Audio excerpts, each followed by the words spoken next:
আপনি কখনো জীবনে সূর্যোদয় দেখেছেন? কত প্রশান্তিদায়ক, কত শক্তিদায়ক হয়। মনের মধ্যে যেন একটা নতুন প্রেরণা দান করে, একটা নতুন উৎসাহ। কিন্তু যদি আপনি উঠতে দেরি করেন, তাহলে আপনি এই সূর্যোদয় দেখতেই পাবেন না। ঠিক এরকমই হয় আমাদের জীবনেও। সুযোগ সূর্যোদয়ের মতো। যদি আপনি আপনার জীবনে দরকারের চেয়ে বেশি অপেক্ষা করেন এই সুযোগের সদ্ব্যবহার করতে, তাহলে এই সুযোগ আপনার অপেক্ষা কখনোই করবে না, তা চলে যাবে। সেই জন্য এদের সামলে রাখুন। সঠিক সময় আসলে এই সুযোগের সদ্ব্যবহার করুন। নিজের কর্মকে সম্পূর্ণরূপে সার্থক করুন। এটাকে এক মুহূর্তের মতো দেখুন। যদি এরকম করেন, তাহলে জীবনও সূর্যোদয়ের মতোই হবে। এতে সন্তুষ্টি থাকবে, গৌরব থাকবে, আর থাকবে শান্তি। রাধা রাধা। আমরা জীবনে এমন অনেক মানুষকে চিনি যারা অত্যন্ত শক্তিশালী, নিজের পরীক্ষা দিতে কখনো পিছপা হন না, খুব কঠোর হন, আত্মপ্রত্যয়ী হন, কিন্তু তাও তারা সাফল্য পান না। কেন? কি কারণ হতে পারে এর? লৌহ মানবের মতো ব্যক্তিত্বের অধিকারী হওয়া সত্ত্বেও তারা সফলতা কেন লাভ করেন না? এবার এটার উত্তর তাদের ব্যক্তিত্বের মধ্যেই লুকিয়ে রয়েছে। লৌহ মানব, লোহা। আপনি কখনো লোহাকে দেখে থাকবেন, অত্যন্ত শক্তিশালী, অত্যন্ত কঠিন, কিন্তু শুধু তখনই যখন সেটা শান্ত থাকে, শীতল থাকে। তাকে উত্তপ্ত করুন, তা আর কঠিন থাকবে না। তার উপরে এক আঘাত করুন আর তার আকৃতি বদলে যাবে। বুঝলেন? যদি আপনিও জীবনে নিজের শক্তি দিয়ে, নিজের নিরন্তর প্রচেষ্টা দিয়ে বড় কিছু করতে চান, তাহলে সর্বপ্রথম একে শান্ত করে রাখুন, একে শীতল করে রাখুন। জীবনে যা পেয়েছেন তাতেই সন্তুষ্টি পেতে শিখুন। এই ক্রোধের তাপে নিজেকে বদলাবেন না। চিনতে শিখুন সেই চিন্তাগুলো যা ক্রোধ বাড়িয়ে দেয়, আর সেগুলোকে শেষ করে দিন, নয়তো সেই রাগ আপনার পতন অবশ্যই ঘটাবে। রাধা রাধা। আমরা অনেকবার লোকের থেকে এই কথা শুনেছি, জীবনে যখনই ধন অর্জন করবে বাঁচিয়ে রাখবে। কি হয়, কঠিন পরিস্থিতিতে আপনার খারাপ সময় তা আপনার কাজে আসে। কিন্তু এই কথা কি 100% সত্যি? ভাবুন, এই সমস্ত ধন যা আপনি অর্জন করেছেন তা কি আপনাকে সুস্বাস্থ্য দিতে পারবে? এই সমস্ত ধন কি আপনাকে সুখ এনে দিতে পারবে? পারবে না, তাই না? চলুন আমি আপনাকে একটা কথা বলি। পরমেশ্বর, ঈশ্বর,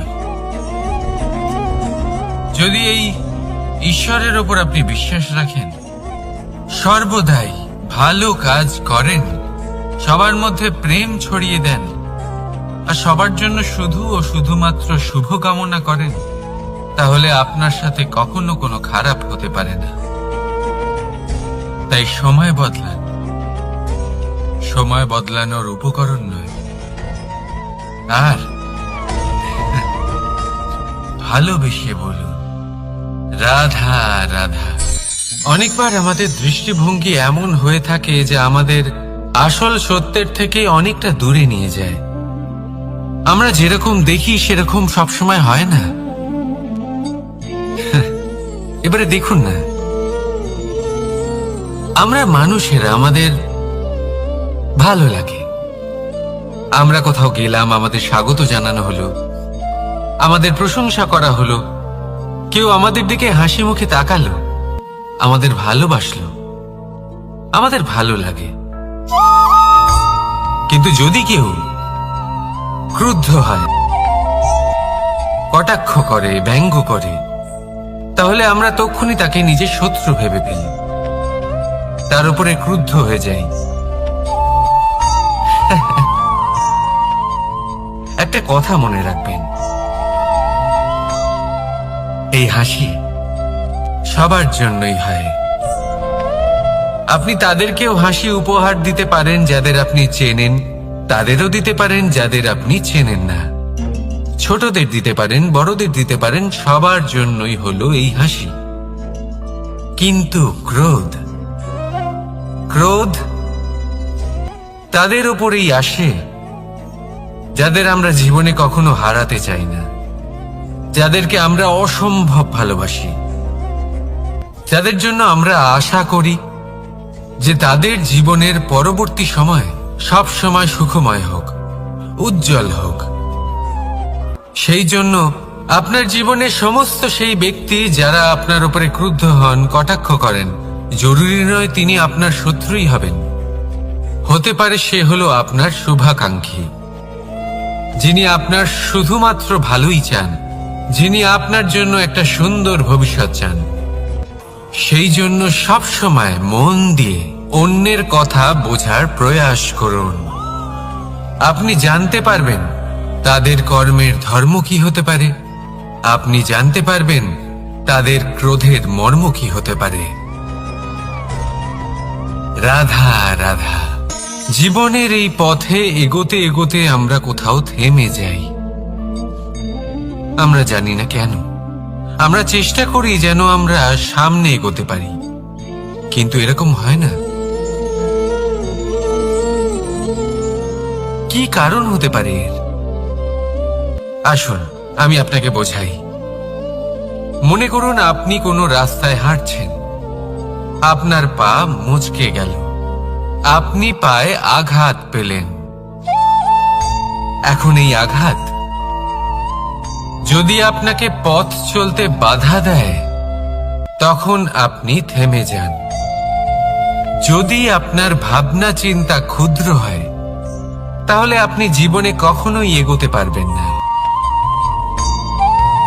ভেঙে যাওয়া কলম দিয়ে আপনি কখনো চিঠি লিখতে পারবেন না। ঠিক সেইভাবেই যদি আপনার মনে অন্যের জন্য হিংসা থাকে, তাহলে আপনি আপনার নিজের ভাগ্য লিখতেই পারবেন না। কাজের প্রতি আলস্য আপনাকে কখনো ধনী হতে দেবেই না, আর ধনের প্রতি লোভ তা আপনাকে কখনো মহান হতে দেবে না। ছোট একটা কথা, কিন্তু এ হলো অত্যন্ত গুরুত্বপূর্ণ। ভাবনা চিন্তা অবশ্যই করুন, আর বোঝার চেষ্টা করুন সেটা যা আপনি বুঝতে চান। হতে পারে আপনি এমন কোনো পথ খুঁজে পেলেন যার ফলে আপনি কোনো খারাপ পথে যেতে যেতে থেমে গেলেন, বা আপনি এমন কোনো অর্থ খুঁজে পেলেন যা আপনাকে মহান হবার পথে অগ্রসর করে দিল। রাধা রাধা। অহংকার এ হলো ছোট একটা শব্দ, কিন্তু এর প্রভাব অত্যন্ত বৃহৎ হয়ে থাকে।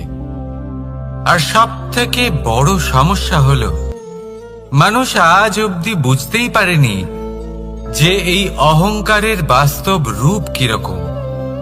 কেউ একে গর্বের নাম দেন, কেউ একে আত্মসম্মানের নাম দিয়ে থাকেন, এবং কোথাও একটা এমন সময় চলে আসে যখন সময় এই অহংকারকে ভেঙে খান খান করে দেয়।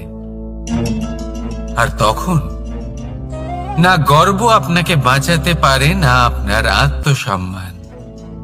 এখন যদি আপনাকে উদাহরণ দিই, তাহলে যেখানে আপনি বসে আছেন সেই ঘরেই ওপরে তাকান, সেই ছাদের দিকে। যদি এই ছাদ অহংকার করতে থাকে যে দেখো, আমি তো সব থেকে উঁচু জায়গায় আছি, আমার চেয়ে ওপরে আর কেউ নেই, আমি এই ঘরে থাকা সমস্ত ব্যক্তিকে ছায়া প্রদান করি, যদি এই অহংকার এসে যায় তাহলে কি? একবার ভেবে দেখুন, যদি পরের দিন তার উপর আরো একটা তলা বানিয়ে দেওয়া হয় তাহলে কি? এই ছাদ, যার নিজের উঁচু হবার অহংকার ছিল, যে সব থেকে ওপরে ছিল, সে এবার পায়ের তলায় চলে এসছে। এটাই হয়ে থাকে। মনে কখনোই অহংকার পোষণ করবেন না। যদি মনের মধ্যে কিছু রাখতে চান, তাহলে প্রেমের ভাব রাখুন, স্নেহ রাখুন। এই অহংকারকে আপনি যা ইচ্ছে নাম দিন, গর্ব হোক, আত্মসম্মান হোক, এর দ্বারা আপনার কোনোভাবেই কোনো লাভ হবে না। তাহলে এই অহংকারকে ত্যাগ করুন আর আমার সাথে ভালোবেসে বলুন, রাধা রাধা। একটা সিদ্ধান্ত। এই জীবনে একটা সিদ্ধান্তের গুরুত্ব কি হতে পারে তা কখনো ভেবে দেখেছেন? একটা সিদ্ধান্ত সেই ভিত্তি হতে পারে যা আপনার পুরো জীবনকে বদলে দিতে পারে, এই সমস্ত সংসারকে বদলে দিতে পারে, ভবিষ্যৎ বদলে দিতে পারে। এই সিদ্ধান্ত যে কোন রাস্তা চয়ন করতে হবে, সেই সিদ্ধান্ত যে কখন সামনে এগোতে হবে আর কখন থেমে যেতে হবে, সেই সিদ্ধান্ত যে কখন যুদ্ধ করতে হবে আর কখন নিজেকে পিছু পা হতে হবে। এই সিদ্ধান্ত হলো খুব গুরুত্বপূর্ণ। আর আপনি তো এই সংসারে একা নন, তাই আপনার একটা সিদ্ধান্ত শুধু আপনার জন্যই নয়, সমস্ত সংসারের জন্য গুরুত্বপূর্ণ হতে পারে। এবার এই সিদ্ধান্ত আপনারই হবে। ভাবনা চিন্তা করে নেবেন, সাফল্য পাবেন। রাধা রাধা। ভবিষ্যৎ। সংসারে এমন কোন ব্যক্তি আছেন যিনি নিজের ভবিষ্যতের বিষয়ে ভাবেন না? যে কেউ ভাবেন আমার ভবিষ্যৎ কিছু এরকম হবে, আমি ভবিষ্যতে এরকম কিছু একটা করব, এই সুবিধা থাকবে, এই আনন্দ পাবো, ইত্যাদি ইত্যাদি। কিন্তু সত্যি বলি, ভবিষ্যতের থেকে বড় ভণ্ড আর কেউ নেই। ভবিষ্যৎ আপনাকে ছেড়ে চলে যাবে, আপনি জানতেও পারবেন না। ভবিষ্যৎ আপনার থেকে আপনার বর্তমান কেড়ে নেবে। অনেক সময় আমরা ভবিষ্যতের বিষয় ভাবতে থাকি, দুশ্চিন্তা করতে থাকি, ভবিষ্যৎ দিয়ে নিজেকে এতটাই ঘিরে ফেলি যে বর্তমান কি তা ভুলেই যাই, তার বোধই আমাদের থাকে না। ভাবুন, ভবিষ্যৎ কি? ভবিষ্যৎ হলো সেটাই যা এখনো পর্যন্ত ঘটেনি। বর্তমান হলো সেটা যা এখন ঘটছে। তাহলে যা এখনো ঘটেইনি তার বিষয়ে দুশ্চিন্তা করে নিজেকে ব্যতিব্যস্ত কেন করছেন? এই বর্তমান, এটাই হলো গুরুত্বপূর্ণ। এর উপরে সমস্ত ভাবনা কেন্দ্রীভূত করুন। মনে লক্ষ্য অবশ্যই রাখুন, কিন্তু পুরো মনোযোগ শুধু বর্তমানে থাকবে। এই বর্তমানকে যদি সামলে নিতে পারেন, তাহলে আপনার ভবিষ্যৎ এমনি উজ্জ্বল হয়ে উঠবে। তাহলে আসুন আমার সাথে ভালোবেসে বলুন, রাধা রাধা। সময়। কথায় আছে, আমাদের জীবনের প্রত্যেক মুহূর্ত স্বর্ণর মতো হয়। এবার হয় আমরা একে নিজেদের কাছে রাখতে পারি, বা একে আমরা চলে যেতে দিতে পারি। কারণ এই ছোট ছোট মুহূর্তই আছে যা আমাদের জীবনকে গড়ে তোলে। এখন এই জীবন কেমন হবে তা আমাদের উপর নির্ভর করে। যদি আপনি একটা মুহূর্তের যত্ন না নেন, যদি আপনি এক মুহূর্ত ভালো না বাসেন, যদি আপনি এক মুহূর্ত স্নেহের আনন্দ না উপভোগ করতে পারেন, তাহলে দেখতে দেখতেই আপনার সমস্ত সময় নষ্ট হয়ে যাবে, আপনি জানতেও পারবেন না। অর্থাৎ এই সময় স্বর্ণ হতে পারে না। তবে আমরা একে স্বর্ণ বানিয়ে নিতে পারি আমাদের চেষ্টার মাধ্যমে। এই সময় শুধু একটি লাঙল যা মাটির সাথে লড়াই করতে পারে, আর কিছু নয়। একটা অত্যন্ত গুরুত্বপূর্ণ কথা মনে রাখবেন, আপনার কাছে শুধু সময় আছে। এবার আপনি এটা দিয়ে স্বর্ণ বানাবেন, না ঘুমিয়ে স্বপ্ন দেখে একে নষ্ট করবেন, সিদ্ধান্ত আপনারই। রাধা রাধা। ভগবান। প্রত্যেক কঠিন পরিস্থিতিতে এই নামই আছে যা আমাদের উপায় দিয়ে থাকে। ব্যক্তি যান, ভগবানের পুজো করেন, আরাধনা করেন, ব্রত পালন করেন, মন্দিরে যান, পুজো পাঠ করেন, ভগবানকে জাগিয়ে তোলেন। আর তারপর শুরু হয় সমস্ত প্রশ্ন। হে ভগবান, আমার সাথে এরকম কেন হচ্ছে? কেন আমারই জীবনে এত দুঃখ আছে? আমি কিভাবে এর সম্মুখীন হব? আমাকে কেন এত কষ্ট ভোগ করতে হচ্ছে? হে ভগবান, আমি কি করব? আমাকে সাহায্য করুন, কোনো রাস্তা দেখান।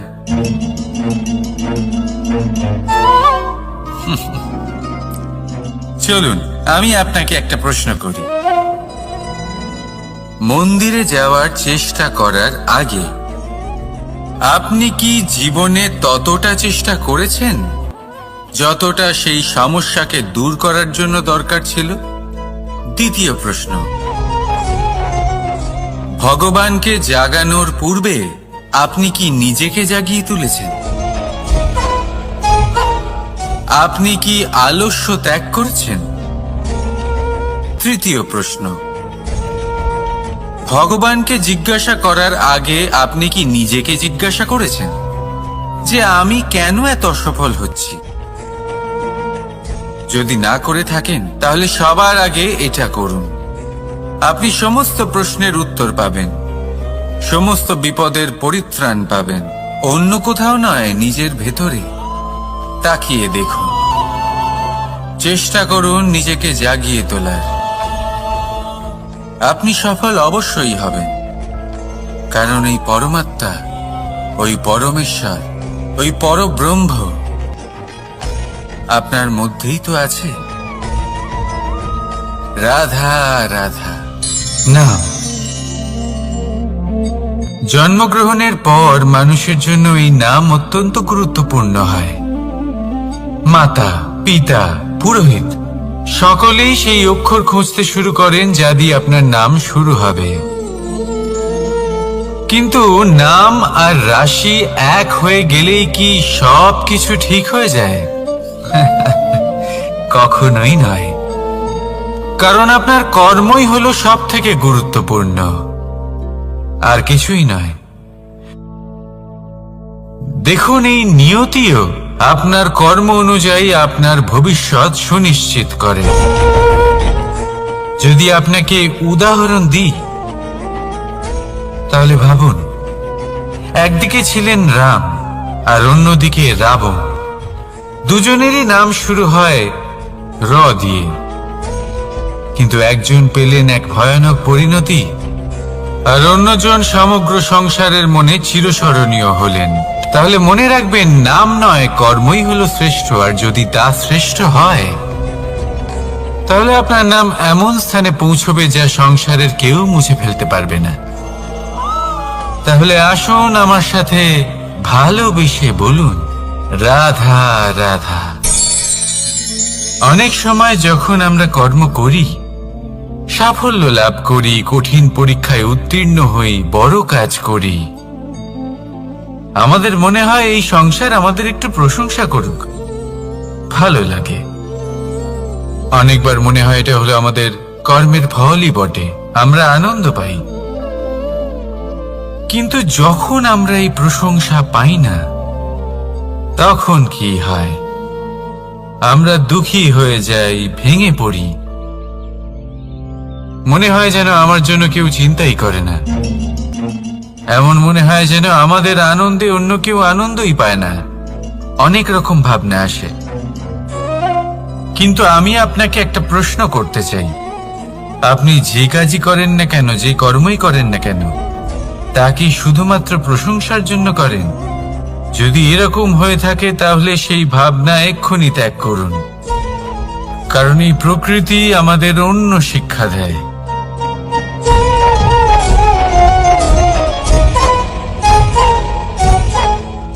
এই ফুলকে দেখুন।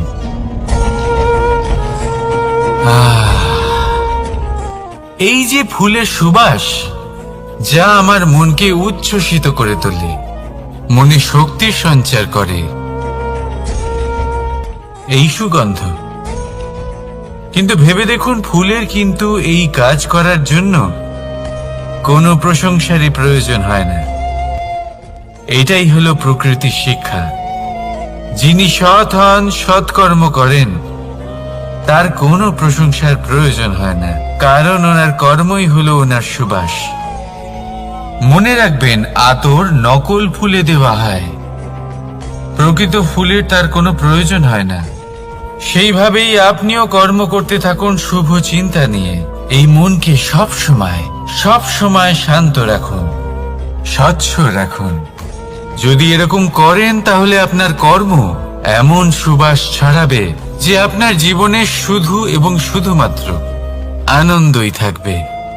তাহলে এই আনন্দ সহকারে বলুন, রাধা রাধা। এই সংসারে এমন কোনো পর্বত নেই যা এতটাই উঁচু যে মানুষ তার শিখরে পৌঁছতে পারবে না, তাকে অতিক্রম করতে পারবে না। এই সংসারে এমন কোনো সাগর নেই যা কিনা এতটাই গভীর যেখানে মানুষ তার তলদেশে পৌঁছে ফিরে আসতে পারবে না।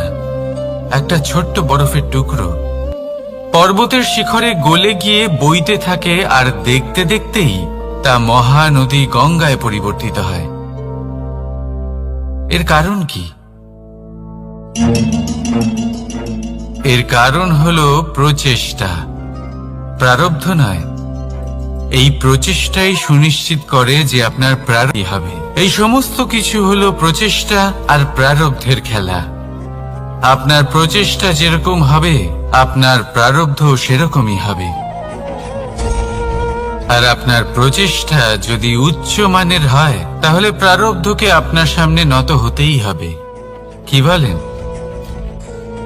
তাহলে আসুন আমার সাথে ভালোবেসে বলুন, রাধা রাধা। অনেক সময় মানুষ অতীতকে দেখেন আর তখন অহংবোধে পরিপূর্ণ হয়ে ওঠেন। কখনো বর্তমানের দিকে তাকান, ভবিষ্যতের দিকে তাকান আর পরিতৃপ্তিতে ভরে ওঠেন। কেন বুঝতে পারেন না একটা সহজ কথা? এই যে সৃষ্টি, এই সৃষ্টি হলো একটা বড় চক্র যা বারংবার আপনার কাছে ফিরে আসবেই। কঠিন থেকে কঠিনতর পরীক্ষায় আপনাকে নিযুক্ত করবে, যাতে আপনাকে উত্তীর্ণ হতেই হবে। যা কাল ছিল তা আজ নেই, এটা সবাই জানেন। যা আজ আছে তা হয়তো কাল থাকবে না, এটাও আপনাকে মেনে নিতে হবে, তাও আবার হাসি মুখে। শান্ত থাকতে শিখুন আর কখনোই মনের মধ্যে অহংকার উৎপন্ন হতে দেবেন না।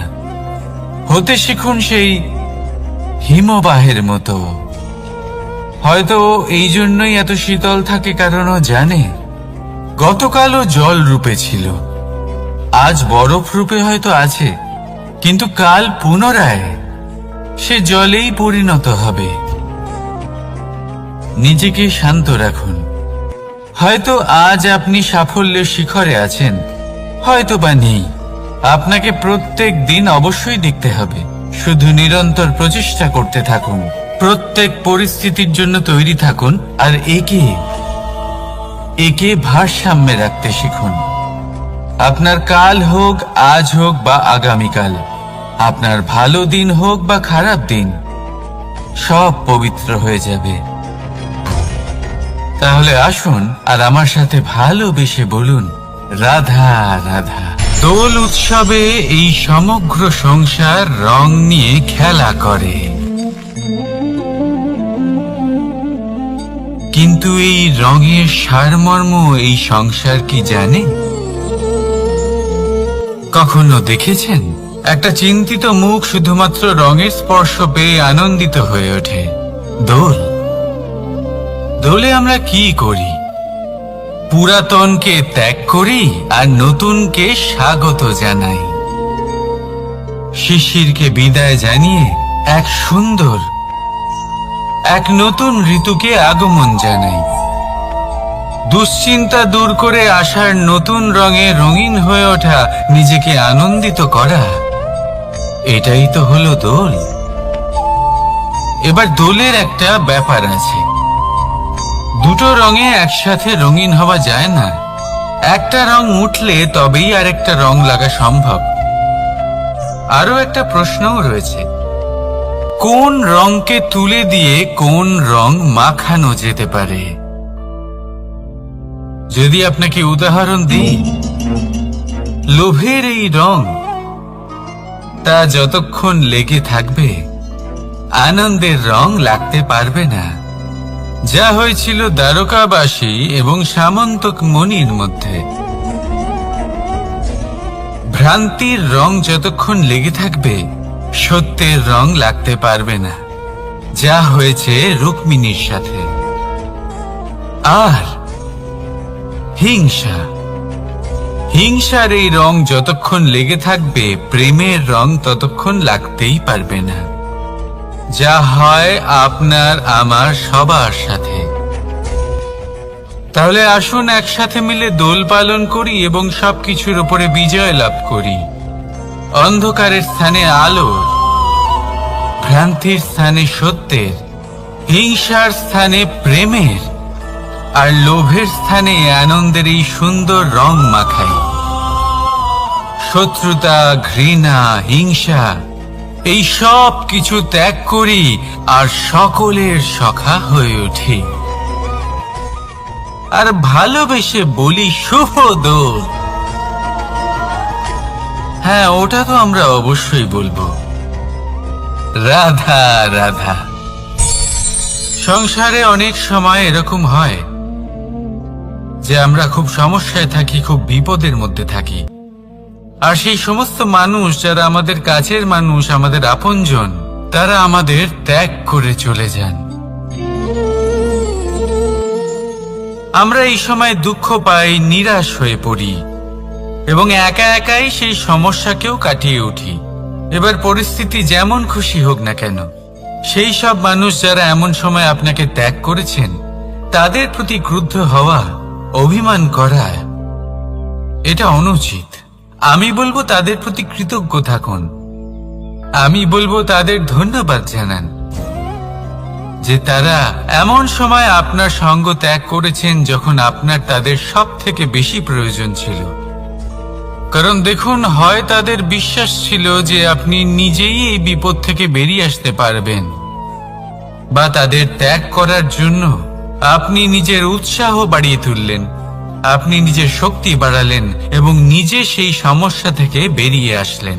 নিজের খারাপ সময়কে আপনি নিজেই ভালো সময় করে তুললেন। শেষ পর্যন্ত আপনি আরো শক্তিশালী হয়ে উঠলেন, আরো শ্রেষ্ঠ হয়ে উঠলেন। আর এটাই তো আপনার বিজয়, যার কারণ হলো তাদের আপনাকে ত্যাগ করা। তাহলে তাদের ধন্যবাদ জানান আর আমার সাথে ভালোবেসে বলুন, রাধা রাধা।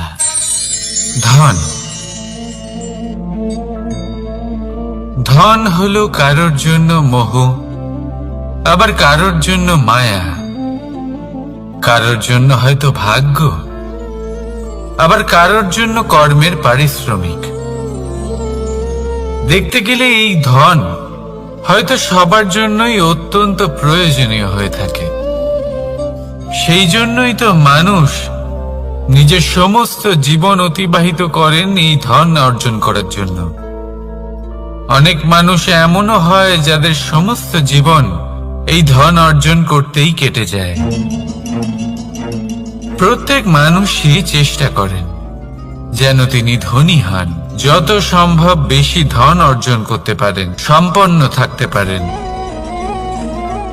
আর তা হবে নাই বা কেন?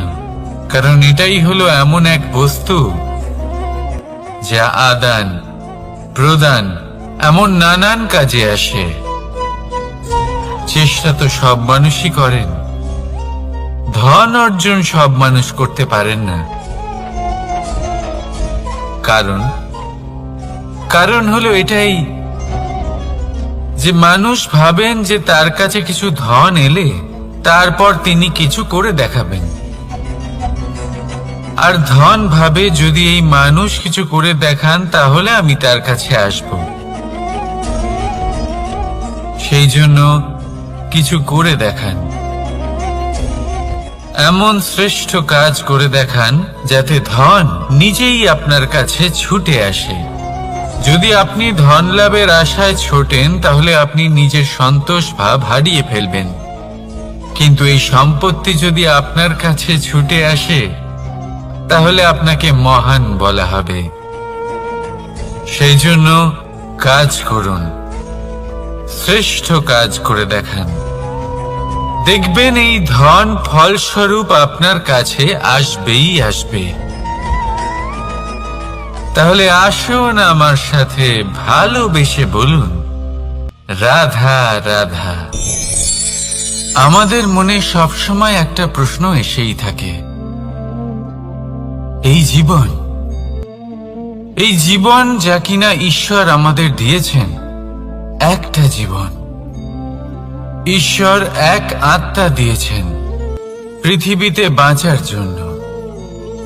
যতদূর আমরা জানি আমাদের কাছে একটাই জীবন রয়েছে। আমরা ভাবি এই জীবন গুছিয়ে কিভাবে রাখা যায়। প্রত্যেক মানুষ ভাবেন যে আমি কি করি যাতে এই জীবনকে গুছিয়ে রাখা যায়, কিরকম কর্ম করব, কিরকম পুণ্য করব, কি ধরনের শাস্ত্র পড়ব যাতে আমি সেই জ্ঞান অর্জন করি যাতে জীবনটা সুন্দর করে তুলতে পারি। আমাদের সমগ্র জীবন কেটে যায় এই প্রশ্নের উত্তর খুঁজতে, সেই শাস্ত্র অধ্যয়ন করতে। এমন অনেক মানুষ তাও বুঝতে পারেন না।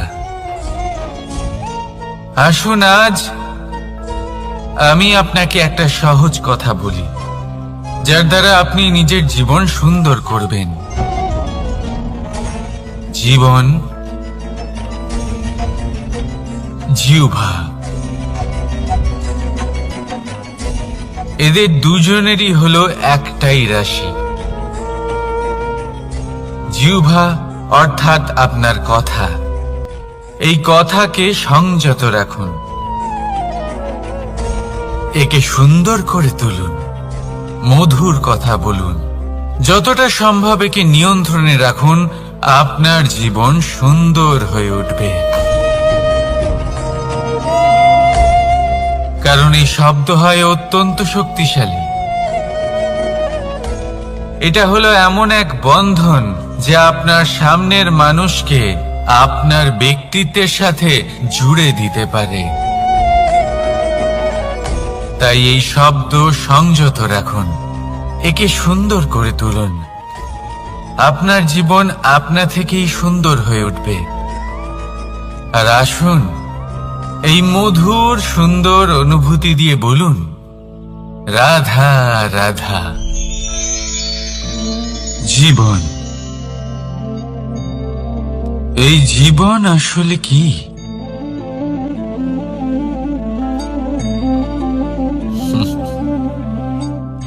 এই প্রশ্ন সবার মনেই এসে থাকে। সবার মন এই প্রশ্নের জন্যই চিন্তিত থাকে। এই জীবন আসলে কি? এর উদ্দেশ্য আসলে কি? কি করা যেতে পারে এই জীবনে? এই জীবন কি কিছু পাওয়ার,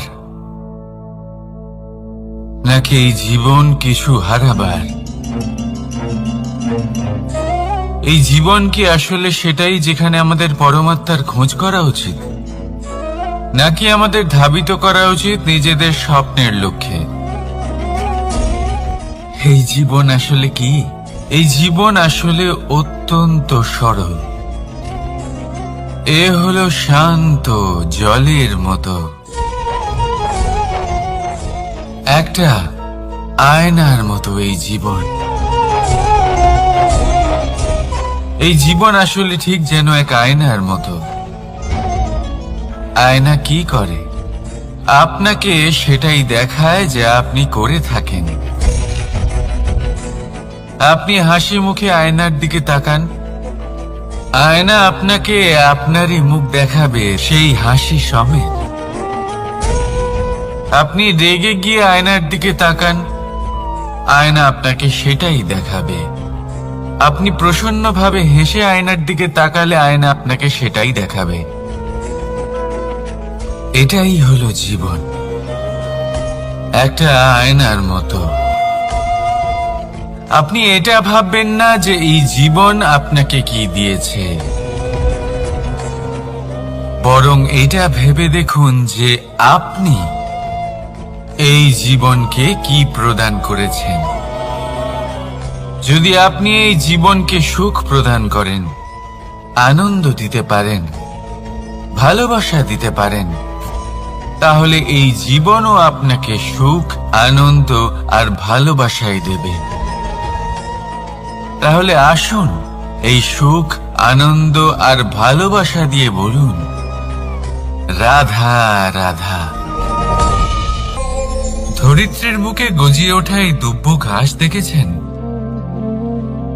দুব্য ঘাস, যা আমাদের পাকে শীতল রাখে। এতে যদি বসেন তাহলে মনে হবে নরম কোথাও বসে আছেন। এত ছোট হলেও কিন্তু এর মধ্যে গুণ আছে অনেকগুলি, আর যতটা ছোট এটা ততটাই বড় শিক্ষকও। কিভাবে? ভাবুন, পাতা ঝরার মরশুমের পরে সমস্ত পাতা একত্রিত হয়ে থাকে। একটা ছোট ফুলকি সবাইকে জ্বালিয়ে দিতে পারে, সমস্ত পাতা পুড়ে ছাই হয়ে যায়। কিন্তু এই ঘাসের কিছুই হয় না, সে যেমন ছিল তেমনই থাকে। কারণ কি হতে পারে? প্রথম কারণ, এরা ছোট হয়। দ্বিতীয় কারণ, এরা বিনম্র হয়, বড়ই সহজে দমে যায় এরা। তৃতীয় কারণ, এদের মধ্যে নমনীয়তা থাকে। আপনিও নিজেকে এরকমই বানিয়ে ফেলুন। কখনো নিজেই নিজেকে কারোর থেকে বড় মনে করবেন না। নিজের এই মনকে বিনম্র রাখুন। এবং সব থেকে বড় কথা, নিজের এই মনে সহানুভূতি, প্রেম আর বিশ্বাসের নমনীয়তা বজায় রাখবেন। যদি এরকম করতে পারেন তাহলে জীবন সবসময় সুখে কাটবে। রাধা রাধা।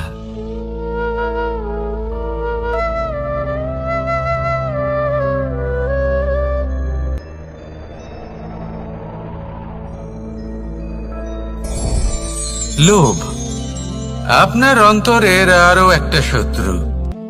দেখতে গেলে এটা একটা শব্দ, একটা সংস্কৃত শব্দ। লব ধাতু থেকে উৎপন্ন হয়েছে। এর অর্থ কিছু লাভ করা। কিছু লাভ করা অনুচিত নয়, আরো কিছু লাভ করাও অনুচিত নয়, কিন্তু সব থেকে বেশি আমি লাভ করব। আমি আরো চাই, আরো বেশি চাই, আরো বেশি পেতে চাই। এটাই হলো লোভ। আর এই লোভ যখন গ্রাস করে তখন আপনি যা পেতে চান, সে ধনই হোক বা মানই হোক, তা অর্জন করার জন্য মানুষ যে কোনো স্তরে পৌঁছে যেতে পারে। যদি মানুষ ধন অর্জন করতে চান তাহলে তার জন্য তারা অধর্মের পথেও চলতে পারেন। যদি সম্মান অর্জন করতে চান তাহলে অন্য মানুষকে ছোটও করতে পারেন। শেষ পর্যন্ত আপনার এটা মনে হতে পারে যে যদি একটু অল্পই প্রাপ্ত করতাম কিন্তু ভালোবেসে প্রাপ্ত করতাম, এই জীবন আরো অনেক বেশি সুখী হতো। লোভ আপনার জীবনে, আপনার মনে কখন যে প্রবেশ করবে সেটা আপনি জানতেও পারবেন না। তাই এটা চিনতে শিখুন আর তৎক্ষণাৎ জীবন থেকে বাইরে ফেলে দিন। যা কিছু লাভ করতে চান তা ভালোবেসে লাভ করুন, আর সেই ভালোবাসার সাথেই বলুন রাধা রাধা।